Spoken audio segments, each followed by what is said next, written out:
Hi guys, Alan here from St Matt's Tipton. Today is Maundy Thursday and I wanted to share with you a few thoughts about Jesus washing the disciples' feet.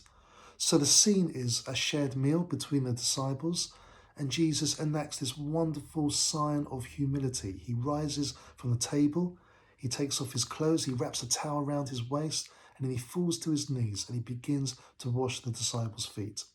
So this comes to the end of 3.5 years ministry where the disciples have witnessed Jesus do some extraordinary miracles in their sight.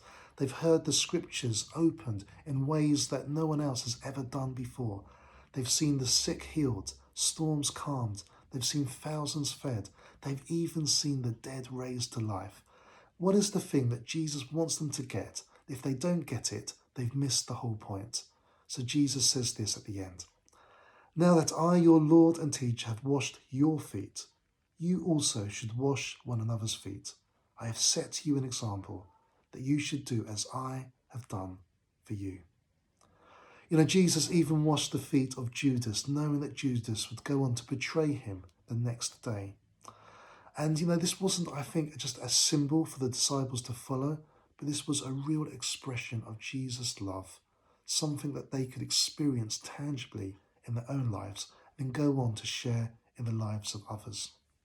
One of the things that this corona pandemic has shown us is how as a society we encounter and react and connect with each other in the light of uncertainty and fear.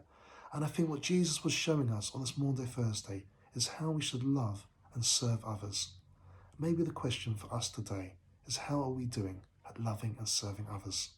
How are we doing at loving and serving our families, our spouse, our neighbours? How are we even doing at loving and serving those that we don't get on with, those that have betrayed us and hurt us? Well, the good news is we don't do this in our own strength, but we do this in God's strength and by his Spirit.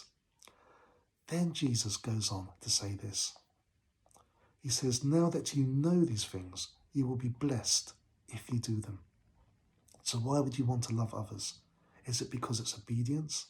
Is it because it's a command? Is it because this is how we show that we are Jesus followers? Well, the answer to those questions is yes, but there's also a promise and a reward connected to this. Again, Jesus says this.